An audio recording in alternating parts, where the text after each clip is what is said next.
আচ্ছা, আপনাদেরকে যদি বলি এরকম একটি সুন্দর নরম তুলতুলে কেক আপনারা বাসায় তৈরি করতে পারবেন কোনো প্রকার ডিম ইউজ না করে। হ্যাঁ, আজকে আমি আপনাদের সাথে এরকম একটি নরম তুলতুলে খুবই মজাদার একটি কেকের রেসিপি শেয়ার করব, যেখানে আমি কোনো প্রকার ডিম ইউজ করিনি। অনেকেই জিজ্ঞাসা করবে, কি ডিম ছাড়াও কি আবার কেক হয় নাকি? হ্যাঁ, আজকের এই রেসিপিটি দেখলে আপনারা বুঝতে পারবেন যে ডিম ছাড়াও যে কত সুন্দর পারফেক্ট কেকের রেসিপি হয়। আর আজকের ভিডিওটি ছিল একটি রিকোয়েস্টেড রেসিপি।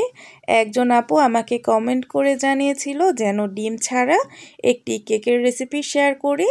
মূলত তার জন্যই আমি আজকের এই রেসিপিটি শেয়ার করছি। বাই দ্য ওয়ে, আসসালামু আলাইকুম সুপ্রিয় দর্শক, স্বাগতম জানাচ্ছি রাখিস মাল্টি কিচেনের আরও একটি নতুন রেসিপিতে।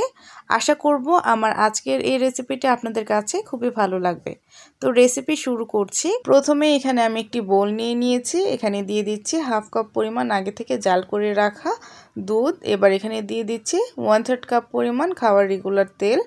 এবার এখানে দিয়ে দিচ্ছি 1/3 কাপ পরিমাণ গুঁড়ো করে নেওয়া চিনি। এখানে আমি চিনিগুলোকে ভালো করে ব্লেন্ডারে ব্লেন্ড করে গুঁড়ো করে নিয়েছি। এবার একটি হ্যান্ড উইস্ক দিয়ে এই সবগুলো উপকরণকে ভালোভাবে মিশিয়ে নিয়েছি। এবার এখানে কেক বানানোর যে শুকনো উপকরণগুলো হয় সেগুলোকে এক এক করে অ্যাড করে দিচ্ছি। প্রথমেই দিয়ে দিলাম হাফ কাপ পরিমাণ ময়দা, 1 টেবিল চামচ পরিমাণ দিয়ে দিলাম কর্নফ্লাওয়ার, 1 চা চামচ পরিমাণ দিয়ে দিলাম বেকিং পাউডার, হাফ চা চামচ দিয়ে দিলাম বেকিং সোডা, হাফ চা চামচের মতো দিয়ে দিলাম ভ্যানিলা পাউডার, 1 টেবিল চামচের মতো দিয়ে দিয়েছি গুঁড়ো দুধ। এবার এই সবগুলো উপকরণকে ভালোভাবে চেলে নিচ্ছি। ভালো করে চেলে নেওয়া হয়ে গেলে এবার এখানে অ্যাড করে দিচ্ছি হাফ কাপ পরিমাণ কুড়ানো নারকেল। এই নারকেলটা কিন্তু সম্পূর্ণ অপশনাল, আপনারা চাইলে স্কিপ করতে পারেন। তবে এটি দিলে আমার কাছে কেকটা খুবই ভালো লেগেছিল, তাই আমি সাজেস্ট করব এখানে নারকেলটা দেওয়ার জন্য। তবে হাতের কাছে না থাকলে স্কিপ করবেন। এবার এই সবগুলো উপকরণকে হ্যান্ড উইস্ক দিয়ে ভালোভাবে মিশিয়ে নিয়েছি। তারপর এখানে অ্যাড করছি 2 টেবিল চামচ পরিমাণ কর্নফ্লাওয়ার।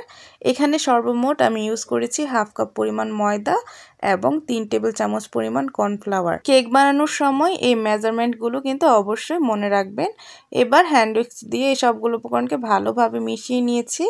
আর ব্যাটারের ঘনত্বটা দেখতে পাচ্ছেন ঠিক এরকম হবে। আশা করব ভিডিওতে দেখে বুঝতে পারছেন যে ব্যাটারের ঘনত্বটা ঠিক কীরকম রাখবেন আপনারা।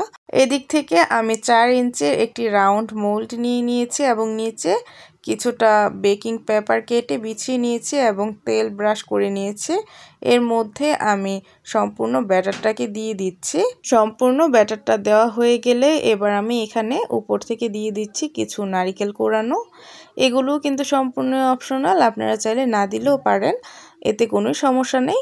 তবে দিলে কেকটি দেখতে খুবই সুন্দর লাগে এবং খেতেও খুবই ভালো লাগবে।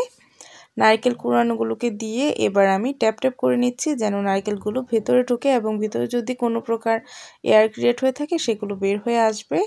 এবার আমি এটাকে বেক করব, তার জন্য চুলায় 5 মিনিট প্রি হিটে একটি হাঁড়িকে রেখেছিলাম ঢাকনা দিয়ে ঢেকে এবং নিচে কিছুটা কাগজ বিছিয়ে নিয়েছি এবং একটি স্ট্যান্ড দিয়ে দিয়েছি। এর মধ্যে আমি মোলটাকে দিয়ে দিয়েছি। এবার সিলভারের ঢাকনা দিয়ে ঢেকে এটাকে আমি বেক করছি প্রায় 30 থেকে 35 মিনিটের জন্য। চুলার আঁচ রেখেছিলাম মিডিয়াম টু লো ফ্লেমে।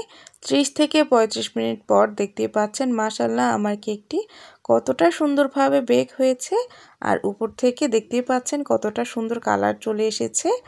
এবার আমি একটি কাঠি দিয়ে চেক করে নিচ্ছি। দেখতে পাচ্ছেন কাঠিটা ক্লিন এসেছে, তার মানে কিন্তু আমার কেকটি ভেতর থেকেও একদম পারফেক্টলি বেক হয়েছে। আর এই কেকটা দেখে কিন্তু কেউ বুঝতে পারবে না যে কেকটাতে আমি কোনো প্রকার ডিম ইউজ করিনি। এবার আমি কেকটা যখন ঠান্ডা হয়ে গিয়েছে তখন এটাকে আমি মোল্ড থেকে বাইরে বের করে নিচ্ছি। তার জন্য ছুরি দিয়ে আগে সাইডগুলোকে ভালোভাবে খুলে নিয়েছি। এবার নিচ থেকে এইভাবে তালুতে নিয়ে নিলে কিন্তু কেকটা সুন্দরভাবে বের হয়ে আসবে। এই তো দেখতেই পাচ্ছেন কেকটি কিন্তু খুবই সুন্দরভাবে মোল্ড আউট হয়ে গিয়েছে। এবার এর নিচ থেকে আমি আলতো হাতে কাগজটাকে তুলে নিচ্ছি। আশা করব ভিডিওতে দেখে বুঝতে পারছেন মাশাআল্লাহ আমার কেকটি কিন্তু নিচ থেকেও খুবই সুন্দরভাবে বেক হয়েছে। আর দেখতেই পাচ্ছেন কেকের লুকটা জাস্ট কতটা সুন্দর এসেছে। আর আশা করব আপনারাও যদি আমার দেখানো সবগুলো টিপস ফলো করে বাসায় এই কেকটি তৈরি করেন তাহলে ডিম ছাড়া আপনাদের এই কেকটিও ঠিক এরকমই পারফেক্ট হবে। আর আপনারা নেক্সট ডে কোন ভিডিওটি দেখতে চান তাও কিন্তু কমেন্টে জানাতে পারেন, তাহলে আমি সেই ভিডিওটি নিয়ে আসার চেষ্টা করব। তো এবার আপনাদেরকে এই কেকটিকে কেটে ভেতর থেকে দেখিয়ে দিচ্ছি। মাশাআল্লাহ, এটি উপর থেকে যেরকম সুন্দর হয়েছে ভেতর থেকেও কিন্তু পারফেক্টলি বেক হয়েছে। আর দেখতেই পাচ্ছেন কতটা নরম তুলতুলে হয়েছে। তো আশা করব আমার আজকের এই রেসিপিটি আপনাদের কাছে খুবই ভালো লেগেছে। ভালো লাগলে আপনাদের কাছে যদি একটু কাজে এসে থাকে তাহলে আমার চ্যানেলটিকে প্লিজ সাবস্ক্রাইব করে রাখবেন এবং পাশে থাকা বেল বাটনটিকে প্রেস করে রাখবেন, যেন আমি যখনই নতুন রেসিপি আপলোড দিই তখন যেন সবার আগে তার নোটিফিকেশান আপনার কাছে পৌঁছে যায়। আর আপনারা যদি আমার এই ভিডিওটি পেজ থেকে দেখে থাকেন তাহলে পেজটিকে কাইন্ডলি ফলো দিয়ে রাখবেন। সবাই ভালো থাকবেন, সুস্থ থাকবেন।